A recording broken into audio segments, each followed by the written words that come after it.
Hello and welcome दोस्तों, आप देख रहे हो classic comedy scene lyric channel. जी हाँ दोस्तों, हम जिस मूवी का एक्सप्लेन करने वाले हैं उस मूवी का नाम है पठान, जो कि हाल ही में रिलीज हुई बॉलीवुड की फिल्म है। तो दोस्तों वीडियो शुरू करते हैं।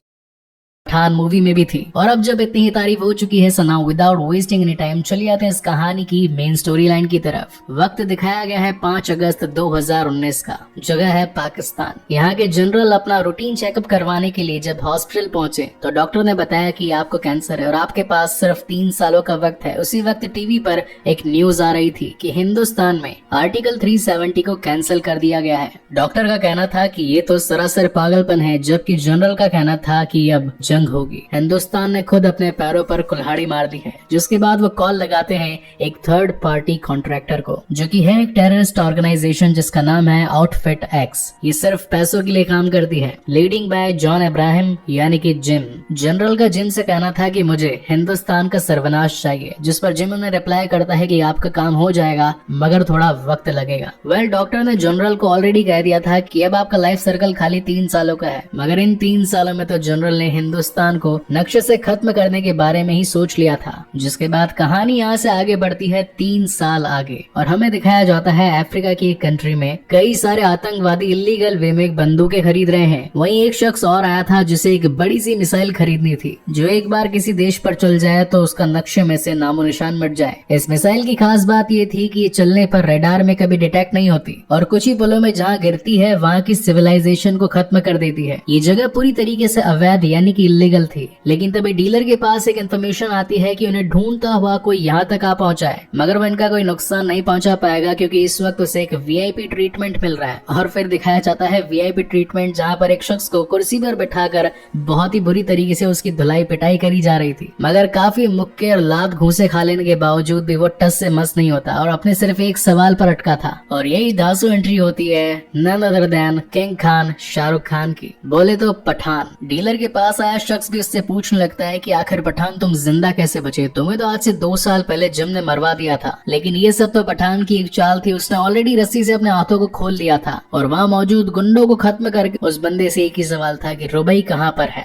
वेल, अब 4 सालों के बाद इतनी शानदार मूवी आई है तो फाइट एंड एक्शन होना तो लाजमी था। तो यहाँ पर काफी सारी गोलियां चलती है, हेलीकॉप्टर में लगी मशीन गन से पूरी जगह की ऐसी की तैसी कर दी जाती है और यहाँ से हमारे पठान मियाँ उस बंदे को अपने साथ लेकर उड़ जाते हैं। जिसके बाद सीन शिफ्ट होता है न्यू दिल्ली में, जहाँ हमें यहाँ की ऑपरेशन लीड को दिखाया जाता है। वेल, नाम तो डिम्पल कपाड़िया है, लेकिन पूरी फिल्म में इन्हें मैम के अलावा और कुछ नहीं कहा गया है। यहाँ तक कि विकिपीडिया और कास्ट भी मैंने चेक करी तो इस मैम ही नाम लिखा रहा है, तो मैम से काम चला लीजिएगा। इनके सैटेलाइट डिटेक्टर से इन्हें पता चलता है कि इन्हें रुबई मिल गई है फ्रांस के एक रेलवे स्टेशन पे। अब फ्रेंच स्पेशलिस्ट हूँ तो थोड़ी फ्रेंच तो झाड़ूंगा। वेल, जिस जगह वो खड़ी थी उस जगह लिखा था सॉर्थ, और इंग्लिश में सॉर्थ का मतलब होता है एग्जिट, यानी कि वो जस्ट रेलवे स्टेशन से क्रॉस हो रही थी और तभी वहाँ की सीसीटीवी फुटेज में उसकी इमेज कैप्चर हो गई। मैम का रुबई से पुराना लेना देना था, इसलिए वो दिल्ली से चार्टर्ड प्लेन में बैठकर रुबई को पकड़ने के लिए निकलती है। वहीं उनके साथ बैठा एजेंट उनसे पूछता है कि क्या रुबई का वास्ता पठान से है, जिन पर वो कहती है कि आखिर तुम पठान के बारे में जानते क्या हो। बड़ी क्यूरियसनेस के साथ वो एजेंट फिर से पूछता है कि मैंने उनके बारे में कई किस्से सुने हैं, जब भी उनका कोई जिक्र होता है हर कोई बस सहम जाता है, उनके बारे में कभी कोई बातचीत नहीं करता। क्या मैं जान सकता हूँ कि आखिर उनके बारे में ऐसी क्या बातें हैं जिसके जुबान पर आते ही सभी के लफ्ज थरथरा जाते हैं। और यहाँ से बैक स्टोरी स्टार्ट होती है पठान की। म्यांमार के एक सीक्रेट ऑपरेशन में अकेले पठान ने पूरी फैमिली को अपनी जान पर खेलकर बचाया, मगर इसमें वो बहुत ही ज्यादा इंजर्ड हो गया था, इसलिए उसे दिल्ली की सीक्रेट हॉस्पिटैलिटी में रखा गया था। और जब हमारी डिम्पल जी उनसे मुलाकात करने के लिए गई तो वहाँ पता चला कि उन्होंने तो अपनी बॉडी को पूरी तरीके से रिकवर कर लिया है और बहुत ही जल्दी अपनी बॉडी को पूरा फिट करके एक नए मिशन की ओर लग चुका है, जिसका नाम था जोकर, यानी कि joint operations and covert research. Pathaan का मानना था कि हमारा हिंदुस्तान आए दिन नए नए खतरों से घिरा रहता है। इसी के साथ हमारे कुछ ऐसे जवान भी हैं जिन्हें की अंडर एस्टिमेट किया गया है। अगर मैं उन सभी की टीम बना लूं तो हम सभी सीक्रेटली उन सभी का खात्मा कर पाएंगे। मगर कपाड़िया जी का कहना था कि इस काम के लिए मुझे न जाने कितनी सारी परमिशंस की जरूरत पड़ेगी, क्या तुम इस बारे में सोच भी सकते हो। और वैसे भी अब तो उनके रिटायरमेंट के दिन आ चुके थे, लेकिन पठान कहता है कि देश के लिए करना एक सैनिक का असली कर्तव्य होता है। और फाइनली कपाड़िया जी मान जाती है, जिसके बाद हमें वहाँ की एक सीक्रेट फैसिलिटी दिखाई जाती है जिसमें जोकर टीम को असेंबल किया जाता है। वहीं पर एंट्री होती है आशुतोष राणा जी की, यानी कि वॉर मूवी से सुनील लूथरा जी की। उनका मानना था कि ये टीम वेस्ट ऑफ टाइम है, ये सिर्फ अंडों से निकले छिलके हैं, इन्हें तो अभी तक ये भी नहीं पता कि असली मिशन में किन किन प्रॉब्लम्स का सामना करना पड़ता है। जबकि पठान और उसकी टीम उन्हें विश्वास दिलाती है कि हम जिस काम के लिए निकले हैं उस काम से सिर्फ और सिर्फ देश की भलाई ही होगी। हमारे गुप्त सूत्रों के अकॉर्डिंग हमें ये पता चला है कि दुबई में प्रेसिडेंट की एक स्पीच होने वाली है जहाँ पर हमारे देश के कुछ साइंटिस्ट भी आने वाले हैं, मगर उनकी जान को खतरा है। तो मैं चाहता हूँ कि आप पुलिस एक्टिविटी को और ज्यादा अलर्ट कर दीजिए और मैं और मेरी टीम बाकी आने वाले खतरों को संभाल लेगी। और फिर हाई बजट वाली मूवी के हाई बजट प्लेसेस को दिखाया जाता है, यानी कि दुबई की शूटिंग, बड़ी बढ़िया गाड़ियां, लंबी बिल्डिंग्स और काफी सारी पुलिस सिक्योरिटी के बीच से गुजरते हुए हमारे प्रेसिडेंट। लेकिन तभी पठान को क्लिक होता है कि ये सब कुछ हमारा ध्यान भटकाने के लिए था। उन टेररिस्ट ऑर्गेनाइजेशन का मेन एम प्रेसिडेंट को नुकसान पहुंचाना नहीं, बल्कि उन दो साइंटिस्ट को वहां से ले जाना है। जब तक ये बात पुलिस तक स्प्रेड होती और सभी अपने पोजीशन को ले पाते, मगर तब तक दूसरी तरफ जॉन अब्राहम उर्फ जिम पहुंच चुका था अपने बजूका को लेकर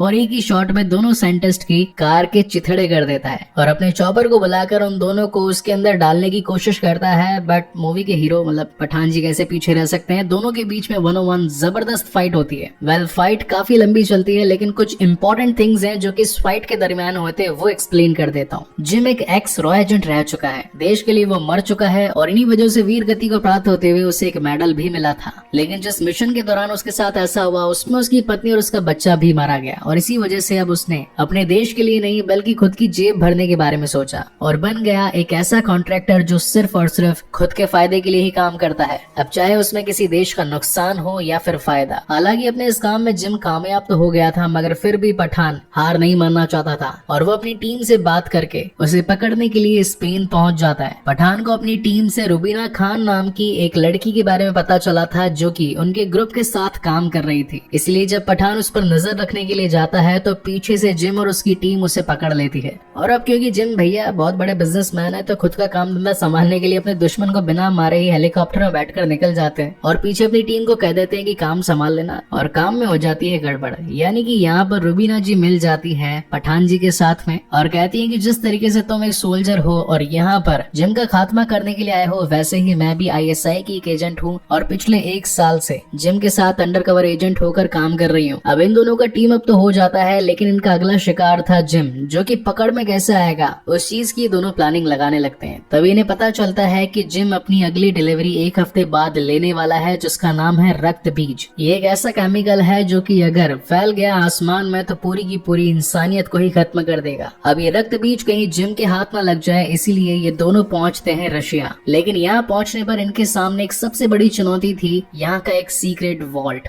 ये इतना ज्यादा मजबूत था कि इसे ना ही बम से तोड़ा फोड़ा जा सकता था, ना ही लेजर से काटा जा सकता था और ना ही इसमें ड्रिल करके अंदर जाया जा सकता था। खोलने का सिर्फ एक ही रास्ता है और वो है इसका ताला और चाबी। जहाँ ये दोनों ही चीजें 2 अलग अलग शख्स के हाथों में थी। अब हमारे पठान भी है स्मार्ट रो एजेंट ऑफ द वर्ल्ड मतलब इंडिया, रशिया के ठरकी ऑफिसर के पास भेज देते हैं ये रुबई को, जो कि उसके फिंगरप्रिंट्स उठा ले आती है। वहीं दूसरी कैरन मैडम के घर खुद पहुंच जाते हैं। एक फनी सीन भी था यहाँ पे, कैरन। फिंगरप्रिंट्स के मिल जाने के बाद में इनका अगला टास्क था इन्हीं के ऑफिस से ताले और चाबी को चुराना, जो कि थे शहर के अलग अलग हिस्सों में। और इस चोरी को कंप्लीट करने के लिए ये हेल्प लेते हैं 2 शानदार और प्रोफेशनल पायलट्स का। और काफी मेहनत मशक्कत के बाद में फाइनली ये लोग उस चोरी को अंजाम दे देते हैं और उसमें से निकाल ले आते हैं रक्त बीज। लेकिन यहाँ हो जाती है एक गड़बड़, यानी कि रुबई मैडम दे देती है पठान जी को धोखा और फ्लैशबैक में ये पता चलता है कि खुद जिम उस रक्त बीज को पाना चाहता था, लेकिन उसके लिए पॉसिबल नहीं था और पठान ये काम आसानी से कर सकता था, इसीलिए उसने रुबई को चारा बनाकर उसके पास भेजा। यहाँ सीन शिफ्ट होता है रशिया की जेल में और कपाड़िया जी आकर बताती है कि ये हमारा एजेंट नहीं है, ये पता नहीं कौन है, इसको 2 गोली मार दो और किस्सा यहीं पर खत्म करो। पठान इस बारे में सोचने लगता है कि मैं तो देश के बारे में सोच रहा था, कहीं उस पर कोई खतरा ना आ जाए,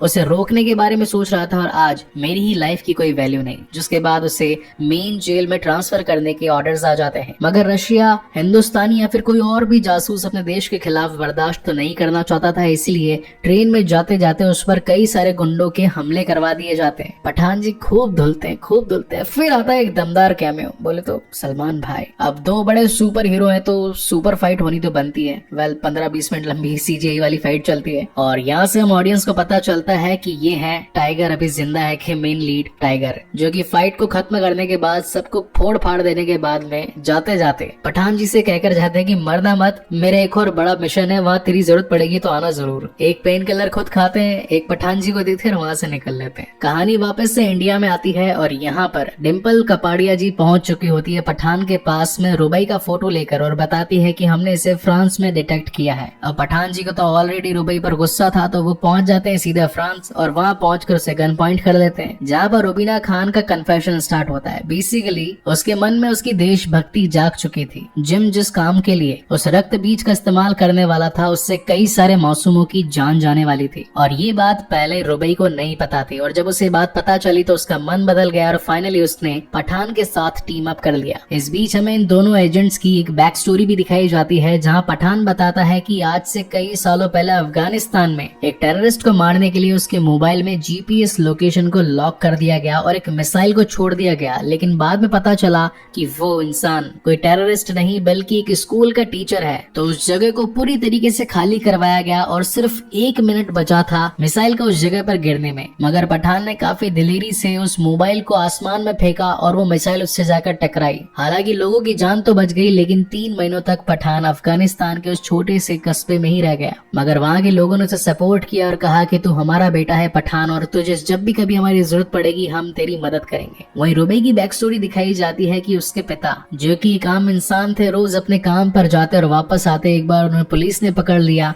और टेररिस्ट घोषित करते उन्हें काफी ज्यादा मारा पीटा और यही रीजन था कि रुबई ने अपनी पहचान छुपाने के लिए पहले डॉक्टरेट की पढ़ाई करी और उसके बाद अपने मिशन को फुलफिल करने के लिए ISI में ज्वाइन हो गई, जिसके बाद सीन शिफ्ट होता है रशिया में और हम यहाँ पर देख पाते हैं कि जिस वायरस को जिम भारत पर गिरवाने के लिए बनवाना चाहता था वो अब कंप्लीट हो चुका है। साइंटिस्ट उससे फिर भी एक बार पूछता है कि क्या तुम ये करने के लिए तैयार हो, क्योंकि सचमुच अगर ऐसा किया तो बहुत सारे मासूम लोग मारे जाएंगे। मगर इसके पीछे जिम की पुरानी खुन्नस थी, जिस तरीके से उसने अपना परिवार खोया है वो चाहता था कि हिंदुस्तानी एजेंट्स देखें कि आखिर परिवार वालों को खोने का दुख क्या होता है। इतने में यहाँ पर 2 सुपर हीरोज यानी कि पठान जी और रुबई जी की एंट्री हो जाती है और अगेन धमाधम फाइट होती है। फास्ट एंड फ्यूरियस वाली मूवी की काफी हद तक कॉपी करी गई है। बर्फ में चेस सीक्वेंस, लंबी चौड़ी गन फाइट और इसी के साथ अच्छे वाले CGI। पूरी लड़ाई का कंक्लूजन ये निकलता है कि उसके पास में 2 ऑर्ब्स थे। ऑर्ब यानी कि जिसके अंदर वायरस भरा होता है, गोले। एक तो जिम भैया यानी कि जॉन इब्राहिम ले जाते हैं और दूसरे पठान जी के पास में आ जाते हैं और जब पठान जी लैब में उस ऑर्ब को खुलवा कर ये चेक करवाते हैं कि आखिर वायरस को किस तरीके से डिसलोकेट किया जाए तो पता चलता है कि उस गोले में तो सिर्फ और सिर्फ पानी भरा था। इतने में ही यहाँ पर जिम भैया का वीडियो कॉल आता है और वो बताता है कि इस ऑर्ब को टोटल 3 लेयर्स में बनाया गया था। नंबर 1 लेयर को क्रैक करते ही